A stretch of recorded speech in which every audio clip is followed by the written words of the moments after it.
25 de mayo de 2024, desde la muy noble, leal, pacífica, hermosa, asísmica por ventura de Dios, ciudad de Monterrey, nos saludamos en esta mañana especial, muy especial, porque hoy tengo la dicha enorme de que esté conmigo el doctor Alfredo Cuellar. Está de visita aquí como hombre cabal, sí. Está aquí para pagar una apuesta, sí, porque una vez cruzamos una apuesta de orden político y pues yo gané, sí. Entonces, claro, pues yo tenía la ventaja de que pues siempre he estado platicando con la muchacha y la muchacha pues ya sabe que es determinante en esto, sí. Bueno, miren, déjenme decirles rápidamente una breve semblanza, se las voy a decir yo para que él se concentre en otros temas, sí, que me interesa mucho que abordemos.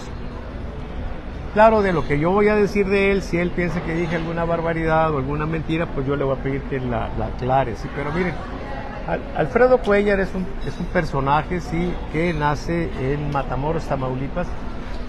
Tiene una formación bilingüe, pero no bilingüe porque le enseñaran inglés ahí en su escuela, sino porque iba en la mañana, no sé si ibas a Matamoros o a Bronzeville en la mañana. En la mañana a Bronzeville. En la mañana a Bronzeville y en la tarde a Matamoros. Correcto. Y así se llevó parejitas, la primaria, la secundaria. Dos secundarias, dos prepas, dos licenciaturas, dos maestrías, dos doctorados y dos esposas. Mira, lo de las esposas pudiste haberlo abultado un poco más, hombre. ¿Por qué te limitas? Para un poco de humor, para nuestra audiencia. Pero una primera y otra después, no al mismo tiempo. Bueno, sí. Bueno, el punto aquí, compañeros, es que es un personaje que es bilingüe, es bicultural, sí, tiene es muy interesante. ¿Qué ha hecho en su vida? Pues cosas muy interesantes, sí. Primero, bueno, se doctora. Un rasgo muy interesante en su juventud es que fue un deportista muy connotado, ¿sí? Le lleva incluso a participar profesionalmente en el básquetbol en Europa. Con el equipo Bayer Leverkusen, que casualmente ahorita fue la base del equipo de Alemania que ganó el campeonato mundial de básquetbol. Bueno, la primera ocasión. Ahí andaba jugando, aplicando la recomendación básica en el básquetbol, ¿sí? Cuando van a atacar se desparpajan y cuando van a defender se arremolinan, ¿no? ¿Sí? Muy bien dicho. Ok, bueno, entonces, él era pues jugador de básquetbol profesional, pero el orquestador, pues sí, okay. Sí, repartidor. El repartidor de juego, o sea, el cerebrito, pues. Bueno, estuvo en Tamaulipas como titular de una dependencia de la cual dependía la Secretaría de Educación, de Desarrollo Social, etcétera, fue funcionario público. Estuvo en México preparándose también en la parte de deportes. Estuvo el 2 de octubre de 1968 en Tlatelolco. Era parte del Consejo Nacional de Huelga, sí, en el 68. No tenías derecho a voto, pero podías asomarte ahí, ¿no? Por algo muy interesante que hay mucha gente no sabe, ¿sí? El movimiento estudiantil no tenía la pretensión de sabotear los Juegos Olímpicos, ¿sí? Entonces eso es una revelación que yo recibí de él ayer y es una de las cosas que le voy a pedir que nos explique. Fue herido en la Plaza de las Tres Culturas, ¿sí? Fingió estar muerto para salvarse, ¿sí? En un descuido de los soldados sale corriendo, en fin. Estuvo ahí. Voy a decir algo que pues a lo mejor te va a avergonzar, chinga, pero bueno, ni modo. Votó por AMLO, chinga. Sí. Pero luego se arrepintió, sí. Luego se arrepintió. Pero es interesante. O sea, es un personaje que aparte tiene otras cosas interesantísimas. Fue el primer mexicano en ser profesor de la Universidad de Harvard, ¿sí? Entonces, compañeros, para mí, por supuesto que es un gran honor, ¿sí? Un orgullo. Primero, contar entre mis amistades, ¿sí?, al doctor Alfredo Cuellar. Y segundo, que esté aquí conmigo, ¿sí? Y que esté, pues, con todos nosotros. Vamos a platicar brevemente con él, pero como habrá gente que nada más ve el principio del video, porque que son muy huevones, compañeros, ¿sí? Me dicen, oiga, pero eso usted dice que va a ganar Claudia. Alguien, no mames, ¿cuándo chingados he dicho que va a ganar Claudia? Es que usted dijo que era tanto contra tanto. Por eso, pendejo, pero ¿por qué no te detienes un ratito a escuchar lo que sigue? Cuando digo, nada más que hay que tomar en cuenta esto y esto otro. O sea, estamos en el mundo de los segundos de atención. ¿Ok? Entonces yo sé que mucha gente no va a llegar hasta el final. Y a lo mejor todavía, a lo mejor ya se fueron muchos. Pero antes de que se vayan, déjenme decirles que hoy a las 6 de la tarde vamos a estar en la cueva de Saba. No va a ser un ambiente como para platicar con el doctor, porque vamos a estar en la bohemia y ustedes saben que un principio básico en las bohemiadas es que no me estén chingando con cosas de política, ¿sí? Ahí vamos a escuchar, disfrutar de la música. Es inevitable que alguien haga algún comentario y pues la tolerancia a la que nos obliga, la civilidad, pues platicaremos algo breve, pero en general no ese es el tema, ¿sí? O sea, no es tema, o sea, no estén mamando, ¿sí? A la hora de la cueva. Ok, pero ahí vamos a estar. De las 6 de la tarde, pues hasta las 11 por lo menos. Mañana, domingo, vamos a estar en el Mirador. Ustedes saben, es un restaurante fifí. A mí me encantaría decirles, los invito a todos, sí, pero no la chingue, no puedo. Si el que vaya tiene que pagar su cuenta, ¿sí? Pero ahí vamos a estar y ahí sí vamos a platicar todo el rato que quieran, ¿ok? Y entonces, los que quieran, mañana domingo, mañana que va a ser 26 en el Mirador, a partir de las 2 de la tarde, por ahí vamos a estar, dependiendo de cuántos vayamos, a ver dónde nos acomodan. Y ahí vamos a platicar largo y tendido sobre múltiples cosas de actualidad o de otras, ¿sí? Sin más preámbulos, compañeros, yo le quiero pedir a mi amigo Alfredo Cuellar que nos diga, pues, por lo pronto, una presentación, un saludo a nuestra gente, sí, lo que se le ocurra, y luego ya empiezo a preguntarle cosas y a leer lo que ustedes me pongan aquí, porque quizá alguno de ustedes tendrá interés en preguntarle específicamente algo y eso seguramente va a enriquecer esta entrevista. Bueno. Alfredo, dile a mi gente. Dicen que un segundo de gratitud vale por siglo de sabiduría. Quiero empezar por agradecerle a mi amigo Salvador Borrego. En realidad para mí es un banquete intelectual, un banquete afectivo, un banquete de la realización de una fantasía. Estar con él, charlar con él y su audiencia, que lo siguen con sus estadísticas, sus reportes, su literatura brutalista. Cuando veo esas palabrotas digo, eso es valor, chihuahuas. Y al mismo tiempo quiero invitarlos a ustedes también a que piensen en algo que constantemente en México nos tienen como anónimos o en anonimato. Los millones que hemos tenido que emigrar por diferentes razones a los Estados Unidos. Allá hay otro México, no nuevo México, un México nuevo, un México más viejo que el de aquí tal vez, en donde hemos vivido la ignorancia, la incapacidad de los gobiernos, el olvido de ellos. Los mexicanos de allá, a diferencia de otros emigrantes, debido a la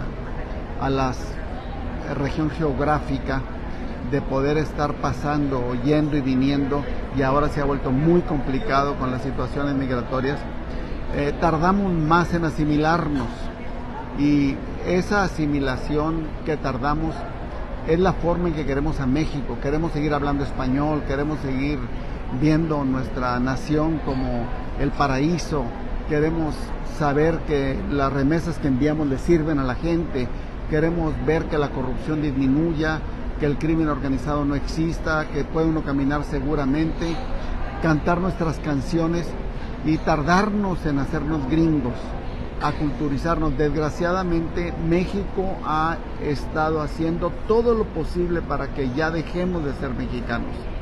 Y dirán ustedes, no, pues eso lo decían ustedes. No lo decidimos, no lo decidimos nosotros. El aculturizarse, el dejar de hablar español, el dejar de pensar con los patrones culturales que llevamos de México, lo producen condiciones de ambiente y contexto que terminan ganándonos siempre. Mis nietos ya no van a hablar español, los hijos de mis nietos menos, y las posibilidades de seguir viajando para México se vuelven cada vez más difíciles. Quiero que piensen en ellos, porque queremos votar, queremos ayudar, queremos invertir, queremos jubilarnos aquí en México, y todo eso pareciera que hay una conspiración del gobierno, de los políticos, para engañarnos. Se necesita una transformación de los consulados donde no sean los lugares de trámites burocráticos, sino las casas de México en el extranjero. Y habiendo dicho eso, para no hacerlo más largo, estoy listo para explicarles y decirles un poquito de algunos de los temas que creo que son más interesantes. El tema que ahorita es más interesante, Salvador, para los mexicanos es la próxima elección, claro, como tú lo has dicho. Claro. Tú nos has estado indicando con tus encuestas y tus presentaciones de el Midnight Show y las mesas grilleras, cómo pinta el panorama. En efecto, no se sabe quién va a ganar. Hay todavía algunas posibilidades para que el gobierno de Andrés Manuel López Obrador al menos no salga tan victorioso y que no tenga su plan C con la elección de diputados y gobernadores de otros estados, y eso nos preocupa mucho. El segundo tema más importante es que quiero tomar, y con esto me voy a callar para que tú me hagas preguntas, es que hay una transformación ahorita en el mundo, hay un cambio paradigmático, un cambio de culturas y de ambientes y de pensamientos. Lo ha producido la invasión de Rusia a Ucrania, el conflicto de Israel en Hamas y el nuevo arreglo geopolítico donde Irán, China y Rusia parecen medrar, erosionar seriamente la cultura de los Estados Unidos hegemónica, que de manera adicional arrastra a México. Eso implica un cambio en la cultura, en la forma de pensar de los estudiantes, de los empresarios, de los artistas. No se tiene fe en los gobiernos, no se confía en los políticos, son el hazmerreír constante de ellos. Hay desinterés que alterna con periodos de muy fuerte interés en la política como posibilidad de cambio. Y todo eso lo están siguiendo los psicólogos sociales y los sociólogos y los politólogos, porque nos va a afectar a todo el mundo. Y habiendo dicho eso, me detengo para que me hagan preguntas. A ver, Alfredo, hay una cuestión fundamental. Si tú, como muchos intelectuales en México, en el 2018 votaron de manera convencida, esperanzada por Andrés Manuel López Obrador. Sí. Sabemos que hay un fenómeno de decepción. Alguna vez tú me dijiste que cuando ganó López Obrador lloraste de emoción, ¿sí? O sea, estamos hablando de un apoyo a López Obrador importantísimo en el 2018, cuando nosotros hicimos las cartas de navegación política últimas. Las personas con estudios superiores, ¿sí?, estaban como una de las grandes fortalezas de López Obrador. Sí. Pero lo que marca y lo que explica, por eso es la pregunta, todo lo que estamos viviendo ahorita es un fenómeno que se da de decepción, que empieza muy fuerte a partir de la cancelación del aeropuerto, pero que se va dando de manera continuada hasta llegar a convertirse esa fortaleza que tenía Morena, López Obrador, y que de algún modo se le transfiere hoy a Claudia. Esa fortaleza se convirtió en debilidad. O sea, las personas con estudios superiores en general están en contra de Morena, de López Obrador, de Claudia. Sí. Por supuesto, en general, subrayo eso. Hay gentes con estudios superiores, por supuesto, que están apoyándolas, como la mamá de Claudia, por ejemplo, que firmó un desplegado en apoyo a su hija, ¿sí? ¿Ok? Por eso es relevante. De algún modo asomarnos, ojalá que pudiéramos preguntarle a todos los intelectuales que apoyaron a López Obrador lo que te estoy preguntando a ti. Sí. ¿Qué hizo que te decepcionaras de Andrés Manuel López Obrador? Muy buena pregunta y no tan complicado de responder. El intelectual tiene una función social, política, muy importante a lo largo de la humanidad. En Francia se refieren a él como la inteligencia, o sea, la inteligencia que toma caminos de funciones de participación social y política y que presupone, aglutina a expertos, artistas, pintores, a académicos, escritores, o sea, personas cuya esfuerzo y énfasis en una determinada función del intelecto humano se han destacado y se han desarrollado. Al mismo tiempo, esto representa también una opción para que la inmensa masa que carece de las especialidades y de los análisis que son capaces de hacer los intelectuales, se iluminen o tengan una opción diferente de ver. Habiendo dicho eso, veían los intelectuales del 2018 y antes cómo había sido decepcionante la alternancia. Se criticó con muy buenas razones la dictadura perfecta, como Mario Vargas Llosa declaró al PRI, como corrupta, abusiva, mentirosa, los mismos atributos que se le dan a cualquier político ahora y los mismos que se hacen ahora a Morena y al López Obrador.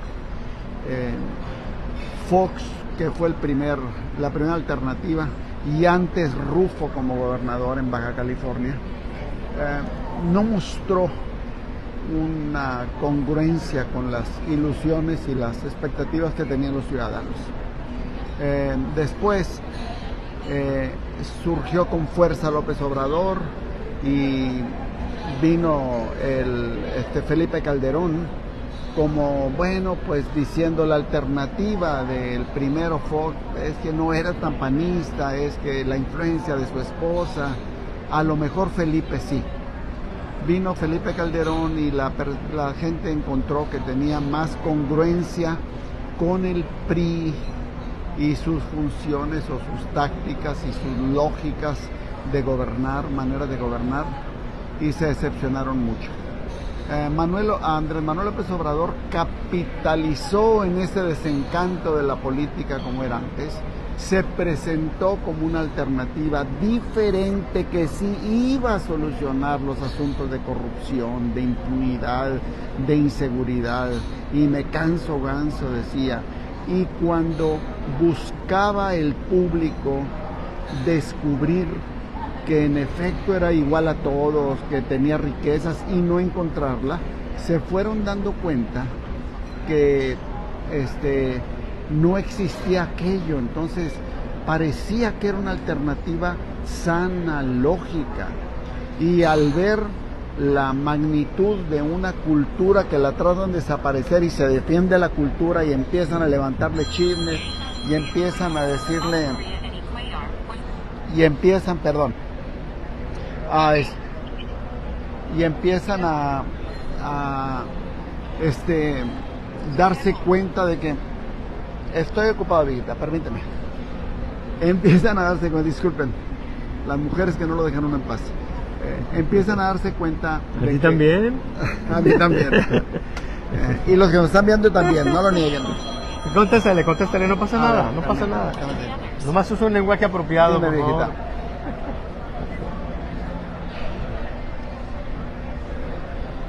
Sí, permíteme un instante. Que necesitan hablar con usted, doctor. A ver. Sí.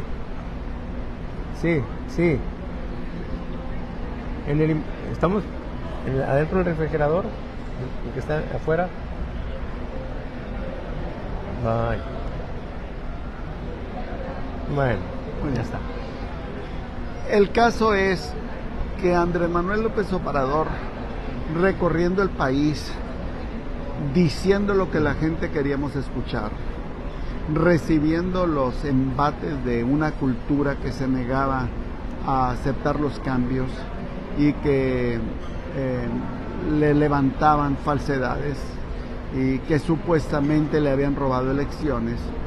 Nos pareció el prócer que con tenacidad y habiendo creado un partido nuevo, nos ofrecía un nuevo amanecer, una cosa diferente a la nación y al país. No pasó mucho tiempo. Al haber ganado, pues nos emocionamos mucho, obviamente, ¿no? Como millones. Es que ya le tocaba haber ganado. Ya le tocaba haber ganado y no ganaba, ¿verdad? Sí. Y finalmente le tocó. Y al ganar, inmediatamente nos dimos cuenta que había una incongruencia extraordinaria entre lo que él había dicho, había prometido. La más grande incongruencia fue para los mexicanos en el exterior, número uno, que sistemática, obcecadamente se negó a reunirse con nosotros. Había prometido que en cuanto él ganara iba a cambiar todo y los mexicanos en el exterior íbamos a tener una nueva dimensión.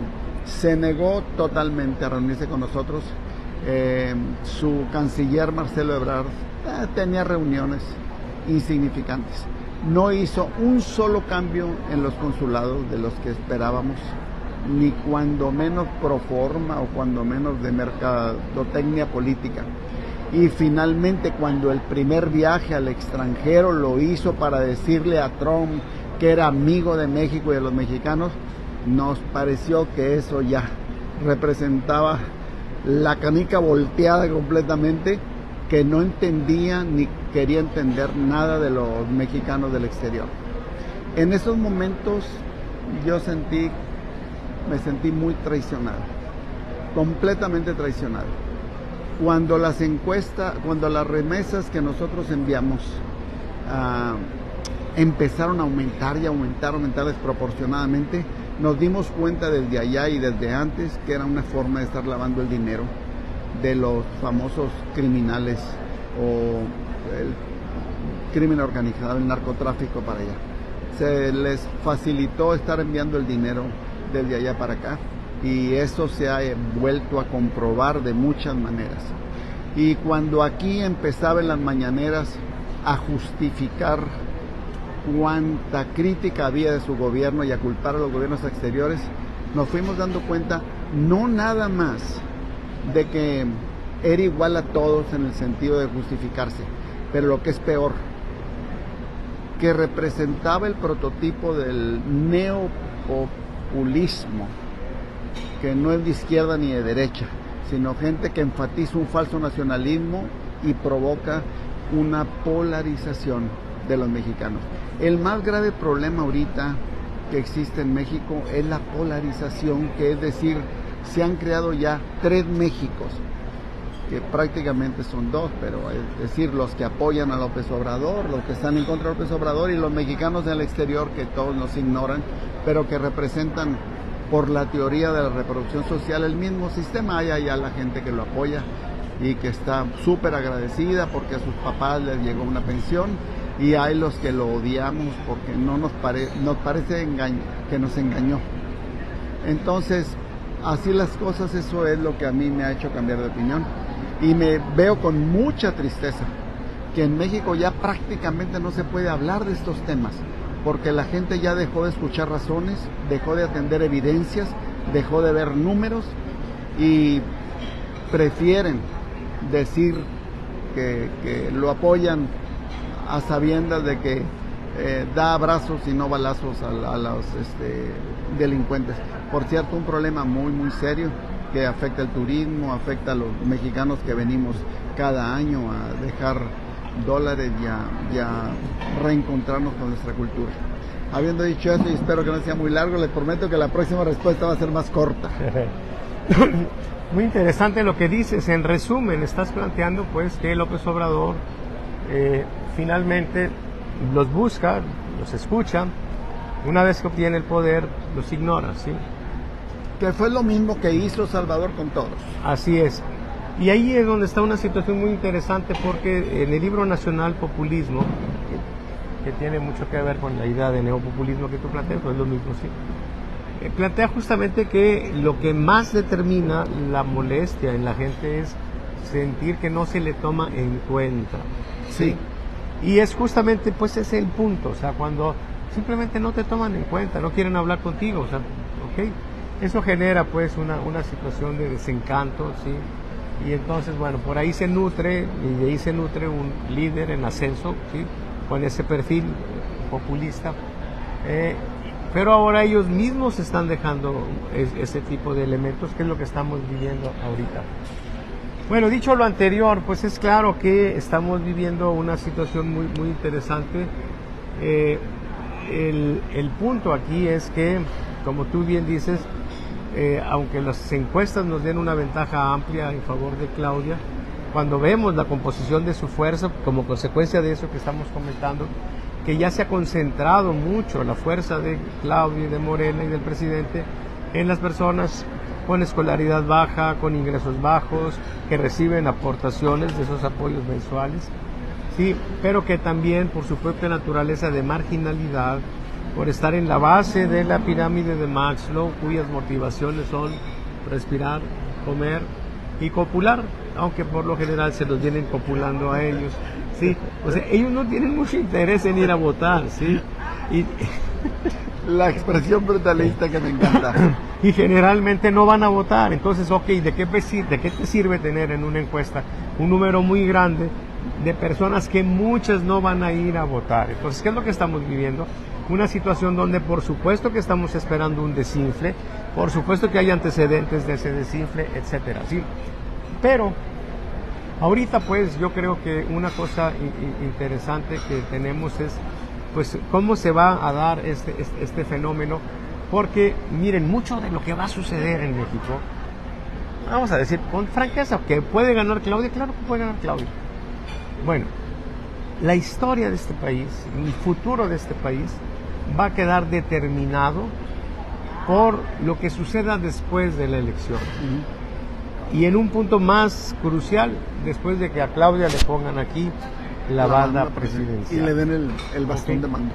Miren, nosotros en política estamos acostumbrados a ver una lucha, es una lucha por el poder, digamos, una lucha civilizada, es el regalo que nos dio la Ilustración francesa, aunque los ingleses también contribuyeron en esto, por supuesto, pero digamos que de manera señalada, destacada, los pensadores, Voltaire, Montesquieu, toda esa playa de Jean-Jacques Rousseau. Ajá, por supuesto, Juan Jacobo Rousseau. Ellos nos dieron una solución para resolver un problema terrible, ¿sí? Que es cómo vamos a resolver el problema de la lucha por el poder, ¿sí? Ese poder, o sea, la idea de Estado, nación, donde nosotros decimos, a ver, un problema que tenemos es que, pues, la ley del más fuerte, la ley de Talión, que todavía ahorita la andamos usando chingado ya en Israel con Hamas, ¿sí? Eso no puede ser.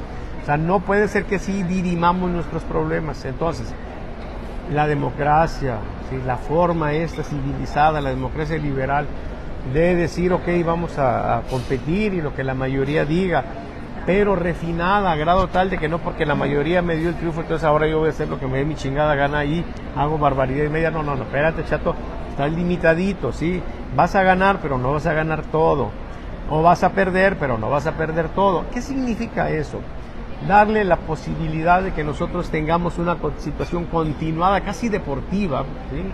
Casi deportiva, de la lucha por el poder, donde tú dices, ok, perdí hoy, pero hay otro juego, y a lo mejor en el otro juego voy a ganar, ¿sí? Y me quedo en condiciones de poder volver a jugar, ¿sí? Y eso es lo esencial de esto.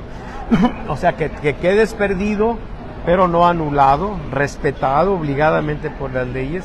Y entonces todo ese entramado que nos dio mucha confianza de los pesos y contrapesos parecía muy bueno, pero no nos dimos cuenta de una cosa, Alfredo, interesantísima, que en la ciencia se da casi de manera implícita, y es un concepto que en estadística lo tenemos siempre muy presente, porque es lo primero que vemos, ¿sí? Que es lo que se conoce como condiciones de aplicabilidad. Todos vivimos una experiencia muy interesante donde está ese concepto. A ver, tienes una enfermedad y el médico te va a dar una receta. ¿Qué te pregunta luego? ¿Eres diabético? Sí. ¿Hipertenso? ¿Eres hipertenso? Sí o no. ¿Por qué nos está preguntando eso? Ah, pues porque hay medicinas que normalmente son más baratas, ¿sí? Que jalan a condición.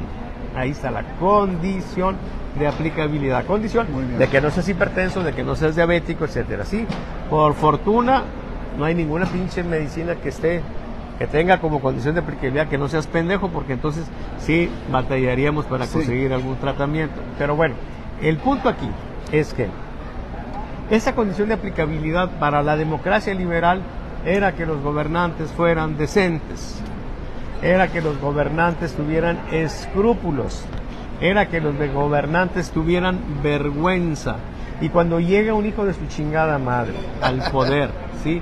Y no tiene esas cosas, empieza a mentir, como Trump miente en Estados Unidos. Totalmente. Una sociedad alérgica a las mentiras, de repente tolera una gran cantidad de mentiras y muchos quieren que que vuelva a ser presidente. Así es.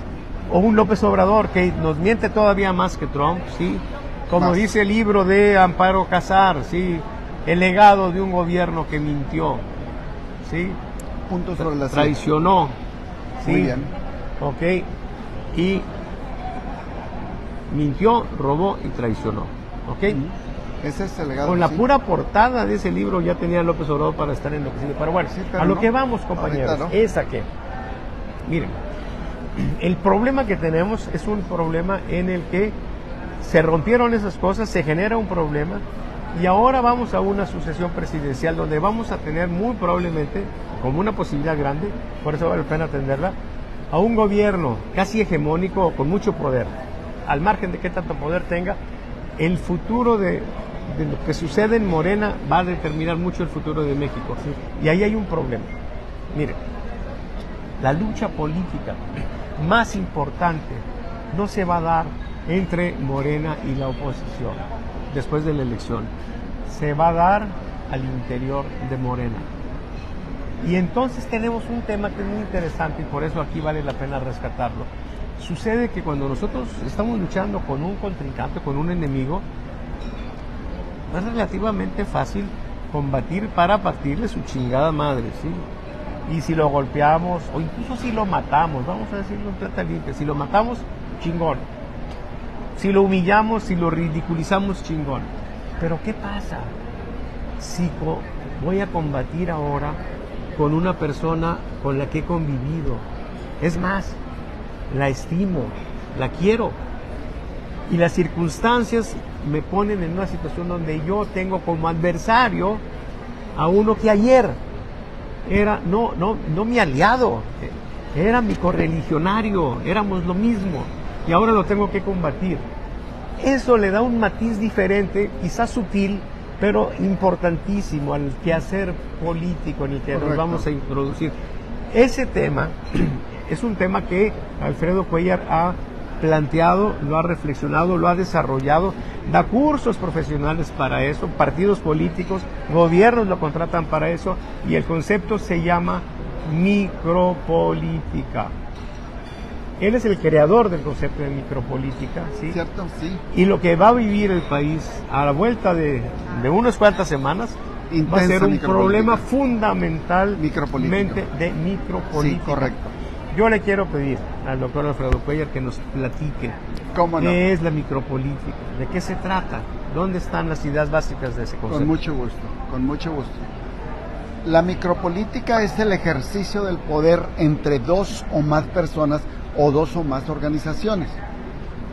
De hecho, la política es una macropolítica en concepto de micropolítica.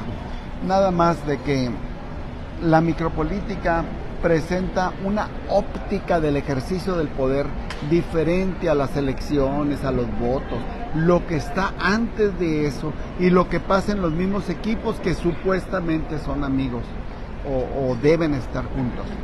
El concepto viene de que hay muchas teorías que indican, marcan, determinan que el ser humano vivimos en conflicto con los demás. Y en nada, como en los procesos del ejercicio del poder, esas teorías explican cómo vamos a terminar traicionando, matando al compañero, pasándonos al bando contrario cooptando la acción.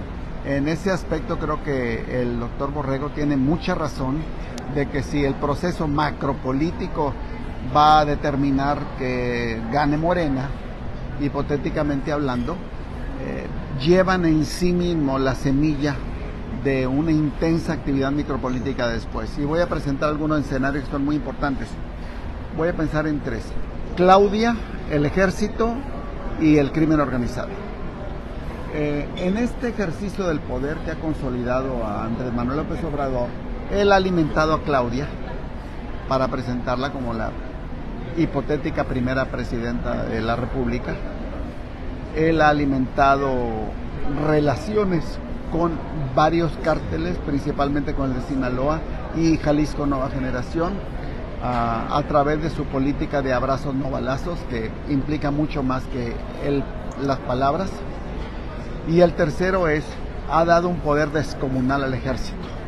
Eso significa que son tres actores que, cuando menos dos de ellos, el poder del ejército y el poder del crimen organizado, representan nuevos actores con grandes influencias en la mesa de tomar decisiones.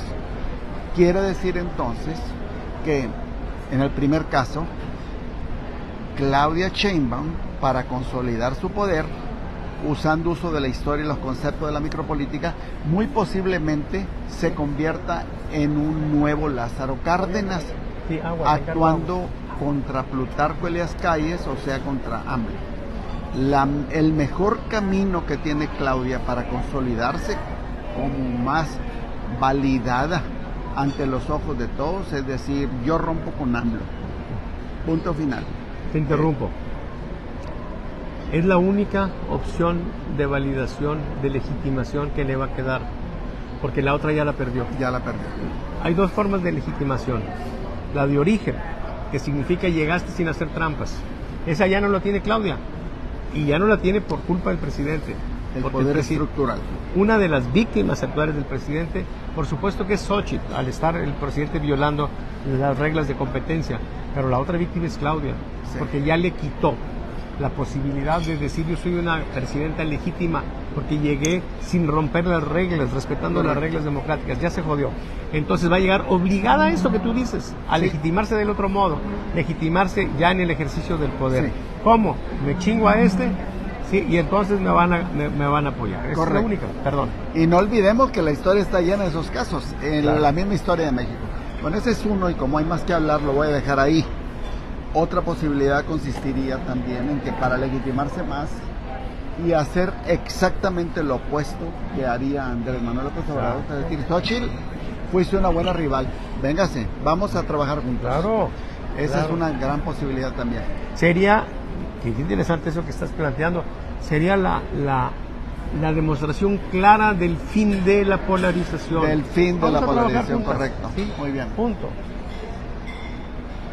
El crimen organizado, importantísimo.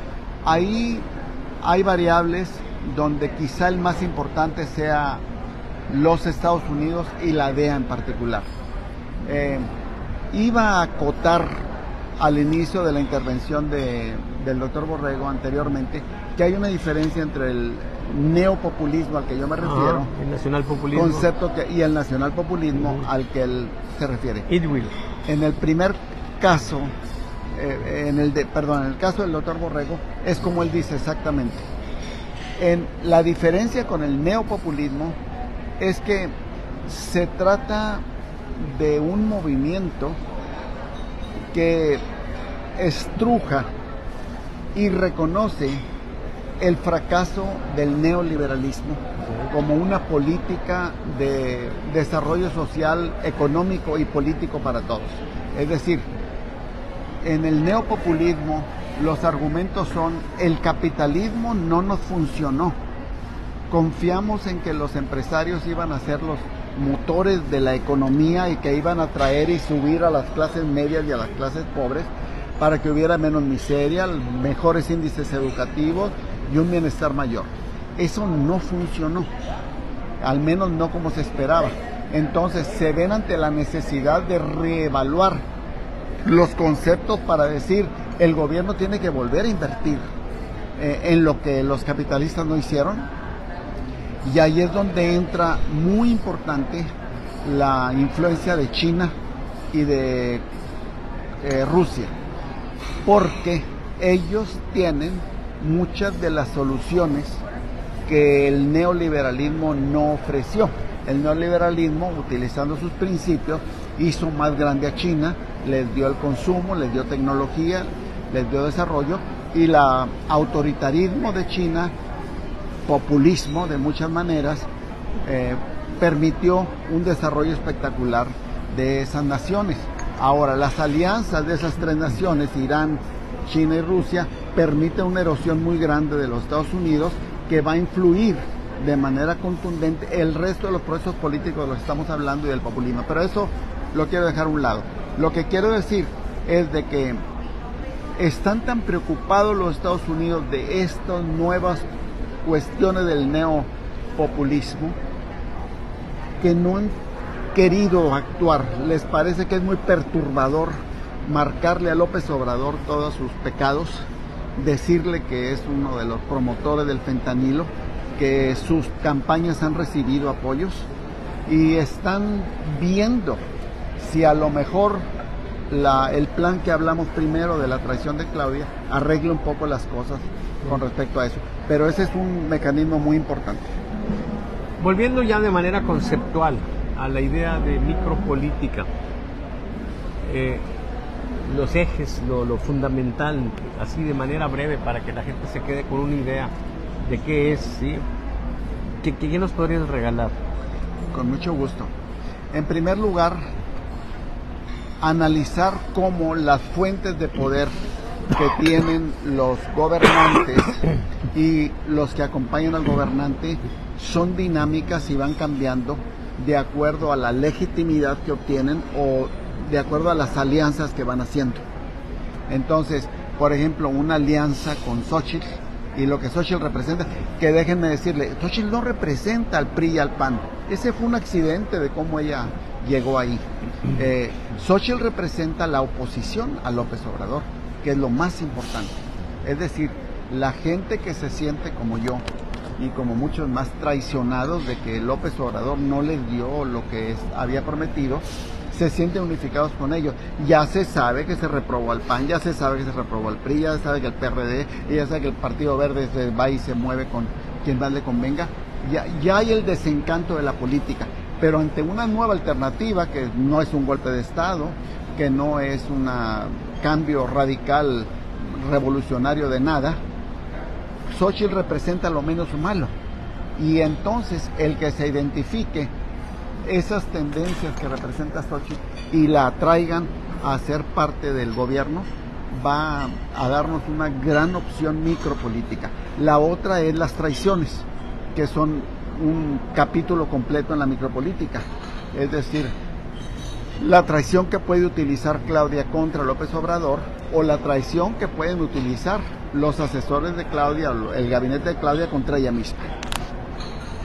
Me recuerda una frase de don Nicolás Maquiavelo, ¿no? Sí. Cuando nos dice que pues los grandes hombres no han sido precisamente los que respetan acuerdos, o sea, los que no traicionan, ¿sí? No lo plantea como una manera convulsiva de andar traicionando y rajándose, porque esa es la palabra, ¿sí? Sino que lo asocia a una gran obra. O sea, la gran justificación para la gran traición es la gran obra. Entonces, si en aras de acabar con la polarización, ¿sí? Si en aras de acabar con esta condición donde hemos mandado al carajo a la verdad, sustituyéndola con la posverdad, ¿sí?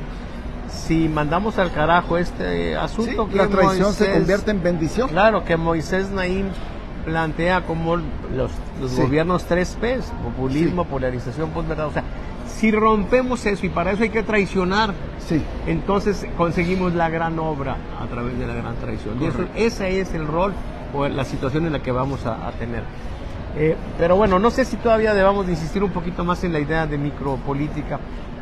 vamos a hacer un comercial, ¿sí? Tú ofreces cursos de micropolítica.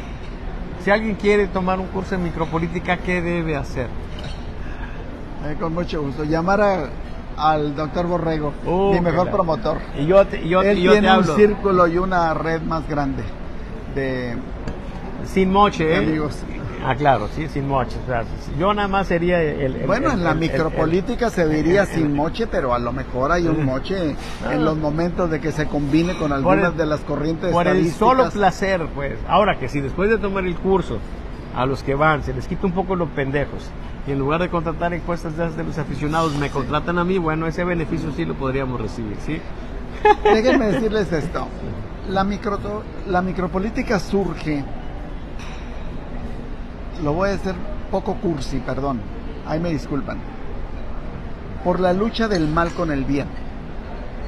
Es decir, cuando los profesionales, los técnicos, los sacerdotes, toda la gente que desempeña un oficio se encuentra que sus mejores intenciones fueron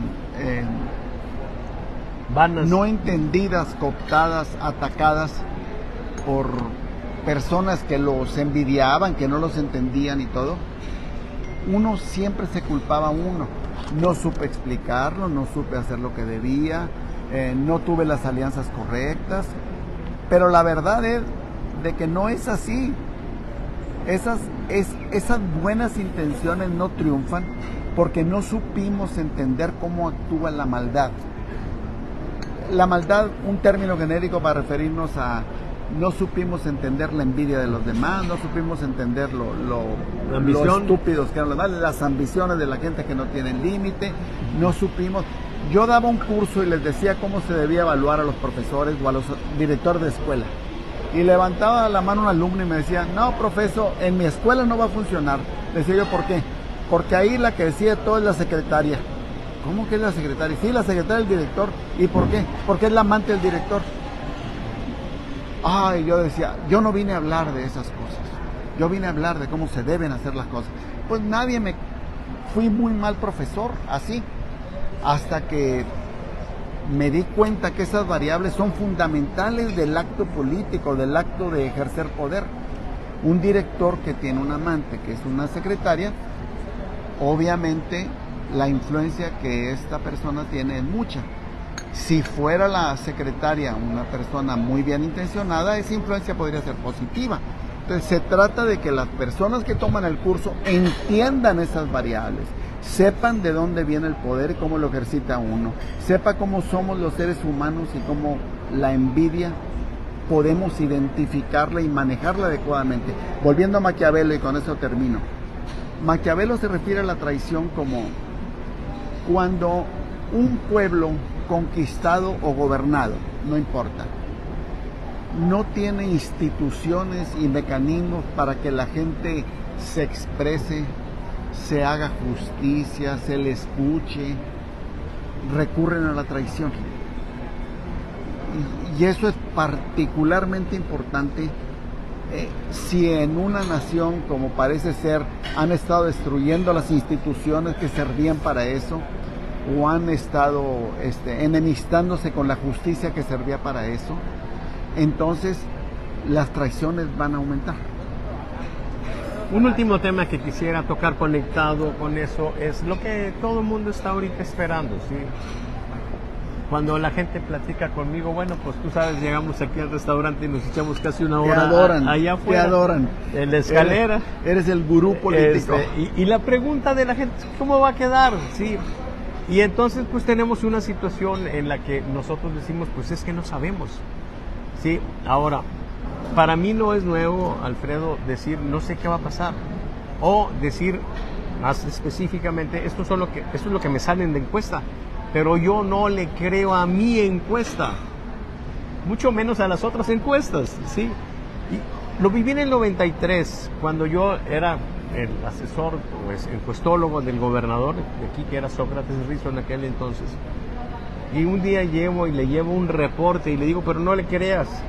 Y me dice, ¿cómo que no le crea tu reporte? ¿Que lo hiciste mal o qué pasó? Y no lo hice mal, nada más que mira, yo hice el trabajo de campo hace 4 días. O sea, yo te estoy presentando la opinión de hace En 4 días. Ha cambiado mucho. Pretender que esa opinión es vigente al día de hoy, cuando ayer pasó esto, que fue terrible, y antier pasó esto otro, que también fue de gran impacto, pues pretender que la opinión no se ha modificado es una ilusión, es una falacia. Entonces, no le creas. Ahí fue, en ese punto, cuando yo empecé a ver qué vamos a hacer ante este reto. Hoy vivimos una cosa parecida. Yo estoy entregando resultados y les tengo que decir, no le crean. A mis resultados. Nadie ha publicado, porque no se han atrevido, por supuesto. A lo mejor sí les ha salido como a mí, pero no lo han querido publicar. Nadie se ha atrevido a publicar que Claudia trae una ventaja como de 60 puntos sobre Xochitl. Así. Es una barbaridad. Entonces, a veces cuando yo doy los números así, en proyección electoral, ¿sí? La gente ahí se queda y se le quedan esos números y ya no dice más, ¿sí? Es como cuando de repente pues a la gente se le va, ¿sí? La idea ya no dice nada, ¿sí? Ya se le borra todo. Tengo un amigo, me acordé, ¿sí? Arquitecto, tenor mexicano. Era el que estaba ahí en el Met para cuando Carreras no pudiera cantar, ¿sí? Lo que se conoce como el cover.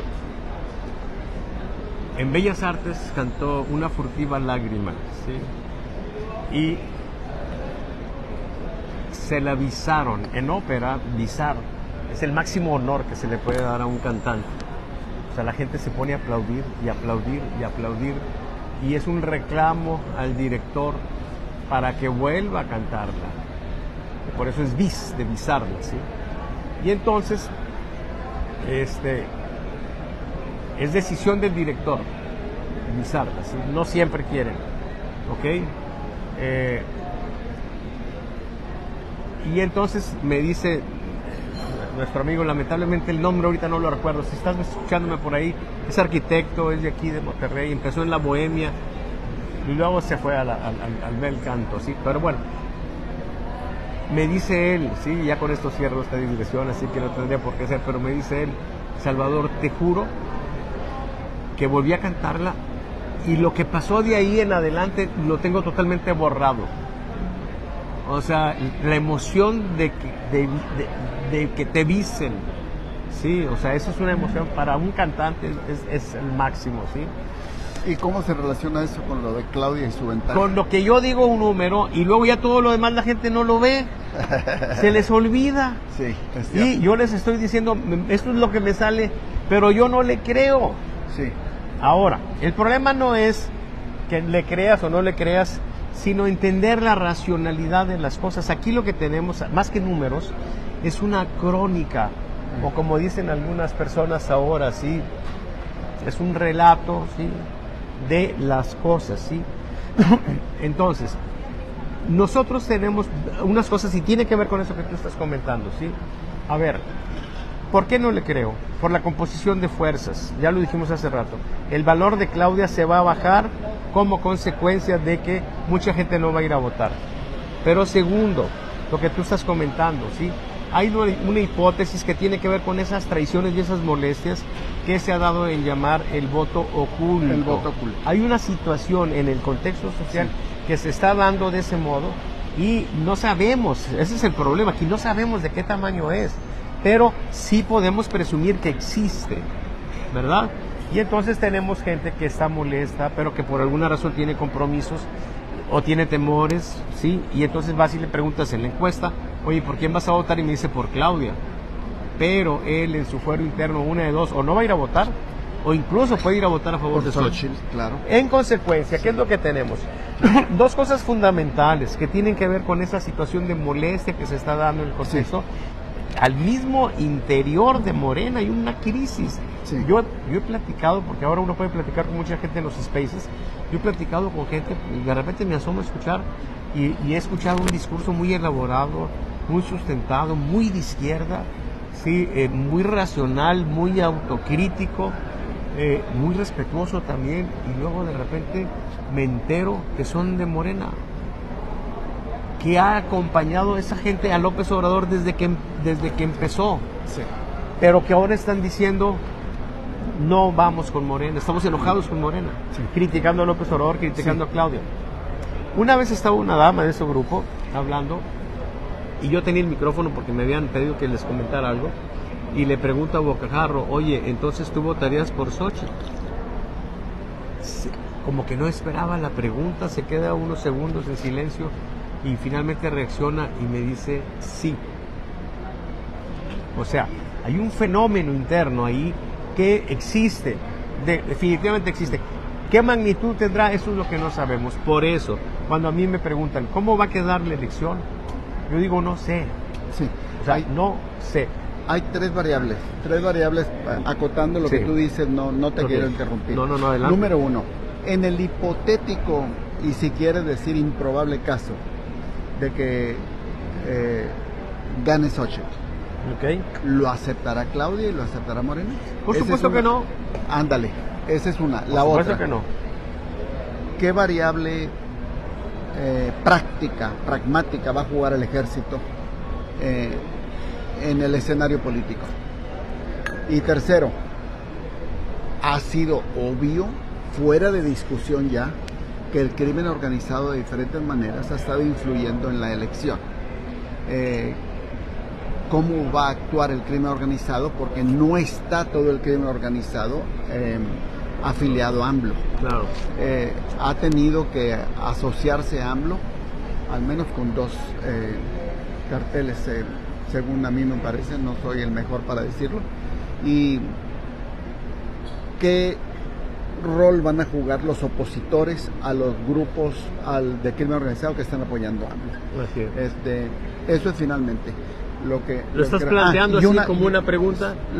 Sí, como pregunta. ¿Estamos intercambiando los roles acaso? No, y la razón por la que digo también es, quiero decirle también esto al doctor Borrego para que él con más confidencias que tiene la muchacha nos diga, esta es quizá la elección con menos indecisos en la historia. Es decir, la polarización quiere decir romper 76% del voto de Claudia es duro. Es lo que estás diciendo. Es lo que estoy diciendo. Sí. Porque mucha gente dice, no, es que hay que ver como los indecisos en el caso. El escenario de Estados Unidos lo cambio rápidamente como una alegoría. Está muy dividido. Va arriba ahorita Trump. Sería catastrófico su triunfo. Pero 6 estados van a determinar la elección, que son Michigan, Wisconsin, Utah, Arizona, Pensilvania y Georgia. Pero aquí va lo más importante. Los indecisos, que allá sí existen algunos todavía, de esos estados van a determinar. Ajá. Eso es lo que tengo duda que en México Así pase. es. Puede ser que a Trump le suceda lo opuesto de cuando él ganó, ¿sí? O sea, que él gane por las reglas electorales, aunque no tenga la mayoría, el voto popular, ¿sí? A lo mejor ahora sí gana el voto popular, pero pierde la presidencia. Bueno, sería una fue. sopa de su propio chocolate. ¿sí? En el anterior triunfo de él, Ajá, así fue. Así fue, claro. 5.5 millones más de votos sacó. Así es. Yo quisiera terminar nada más, para no dejar muy en el aire esto. ¿Cómo no? Que miren, los narcos, el ejército, ¿sí? No sabemos para dónde se van a ir los diferentes grupos, ¿sí? Pero sí sabemos que hay alguien con quien ellos todos tienen relación. Una relación medio de respeto, quizá medio de temor, y se llama DEA, y se llama CIA, y se llama Estados Unidos.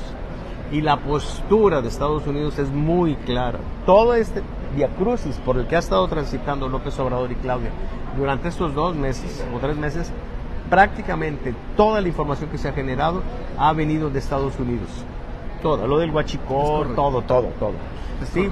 Entonces, es previsible que Estados Unidos tome una postura para anular a los narcos, para anular a eso, y pudiéramos ahí tener una posibilidad de que simplemente dejen eso y le digan a AMLO, o respetas eso, o tenemos algunas cositas por aquí, tuyas, de tus hijos, etcétera, y entonces se puede poner la cosa curiosa. Es cierto. Yo quisiera nada más cerrar con una idea, Alfredo. Ya vimos un poco qué es lo que puede pasar en el contexto de la micropolítica si gana Claudia. Pero quizá más interesante sea qué va a pasar con la lucha por el poder al interior de un gobierno en el que ganara Xochitl. Porque está lleno de gente extraña. Está desde un Claudio X González, ¿sí? Y un Amparo Cosar, directora de México contra la Corrupción, que andan en la lucha política, pero con un salario de 240,000 pesos. Muy buena pregunta. Sí, o sea, y esa gente, a ver, comparada con los luchadores sociales de toda la vida que han andado pasando hambre, etcétera, dices, a ver. Como que no somos lo mismo, ¿no? ¿Ok? La micropolítica es el arte de no ser sorprendido. Así es, y entonces vamos a tener ahí una situación donde esos grupos de gente que se asesora, de gente que ha rodeado a Xochitl, de gente del PRI, del PAN, del PRD, de pronto imagínatelos con el poder, ¿sí? ¿Qué van a hacer esos cabrones? Sí, yo quiero una puntuación, una nota tuya, sí, pero de antemano yo lo que veo es que van a andar como zongo y borondongo, ¿sí? Es cierto. Pero bueno. Aquí va mi nota ahí, respecto a eso. ¿Qué pasó cuando Morena arrolló? Los más recalcitrantes panistas y priistas y perredistas y todos los demás se cargaron a Morena. El político actual se carga, no tiene ideología, no tiene bandera, no tiene lealtad, tiene acomodos pragmáticos. Se van a volcar con quien tienen que volcarse. Y todos los que no se acomoden se van a acomodar con la oposición. Pero al interior de una Xochitl triunfante, ¿cómo te imaginas los conflictos? Muy fuertes, extraordinariamente fuertes, pero con más fácil solución que los de Claudia. Y te voy a dar mis razones.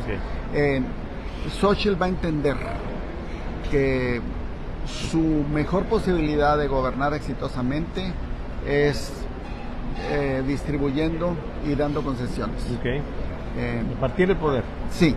No va a tener que un mandato de absoluto y de bastón de mando y ganamos y ya les vamos a partir toda su progenitora porque yo gané y el pueblo me legitimó. No. Xochitl tiene muchas heridas que sanar y va a buscar lo que le llaman control de daño y sanación en las organizaciones, creo. Ok. Bueno, compañeros y amigos, ya nos vamos. Pero yo le quiero pedir, así como le pedí a mi amigo entrañable Alfredo Cuellar, doctor Alfredo Cuellar, pues que se presentara, pues que se despida, ¿sí? Que les deje un mensaje,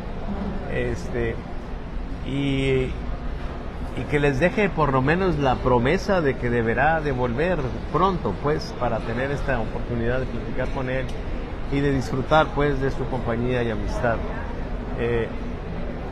Después, créanme, una delicia platicar con alguien así, ¿sí? El contexto intelectual, el contexto emocional, ¿sí? Entonces, Alfredo, dile algo a la raza, pues. Con mucho gusto. En primer lugar, el placer es enteramente mío, como se decía en las películas de antes. Lo que está pasando en México y en el mundo es el mejor testamento de cómo han fallado los programas de educación.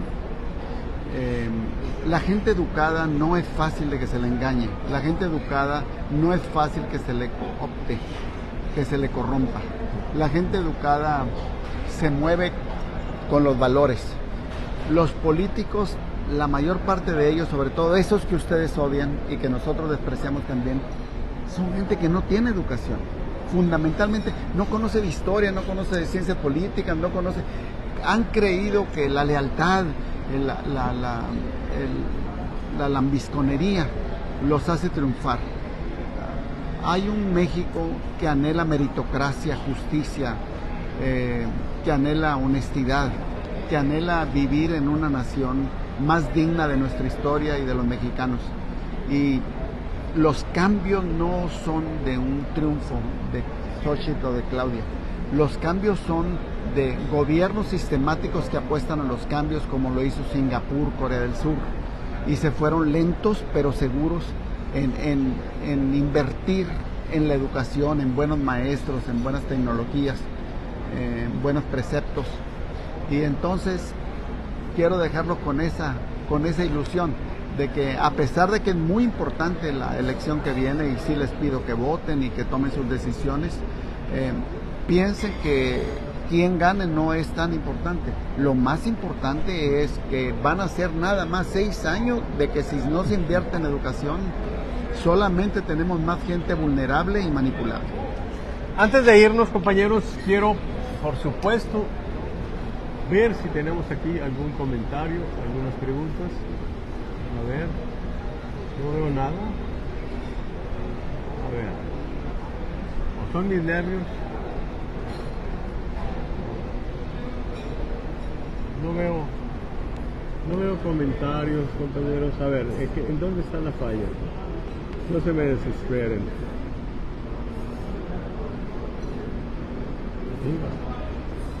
Si debo decir, ajá, muy bien.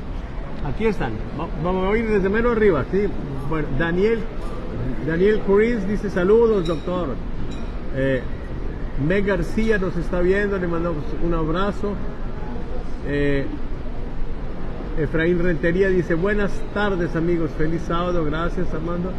Armando Rodríguez dice saludos compañeros desde Ensenada, Baja California, muy buena plática y entrevista, muchas gracias. Meg García, saludos doctor, excelente charla con usted, con el señor Alfredo, saludos, gracias. Y es todo lo que tenemos compañeros. Bueno, a ver, aquí ya está llegando uno más. Dice saludos doctor, excelente charla, sí, ya David de Big y de Meg García.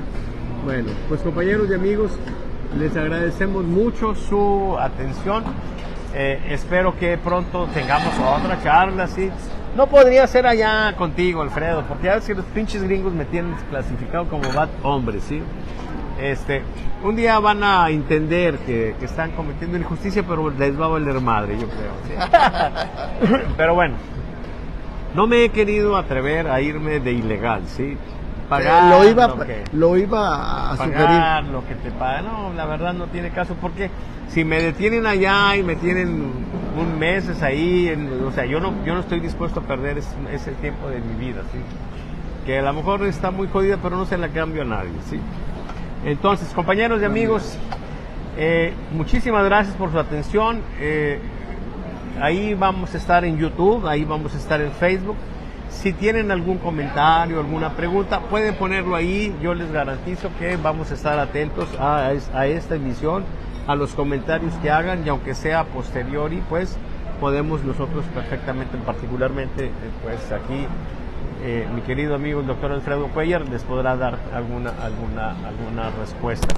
Muchísimas gracias, les mandamos un abrazo y les recuerdo, hoy a las 6 vamos a estar en la cueva. Ya saben, ahí nada de política, no van a estar chingando, ¿sí? Pero vamos a cantar, vamos a disfrutar de la música. Yo no sé cómo voy a cantar, ya que es todo ronco, ¿sí? Pero voy a hacer el intento.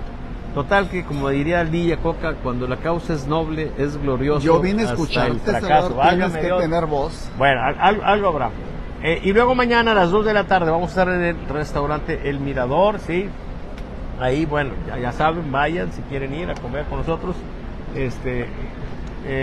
Cada quien paga su cuenta, compañeros, les aclaro, ¿sí? Porque luego de repente hago invitaciones y mucha gente llega. Y bueno, cuando alguien viene aquí, pues no hay tanta bronca, pero si van allá, entonces sí me van a venir partiendo la madre. Compañeros y amigos, bye.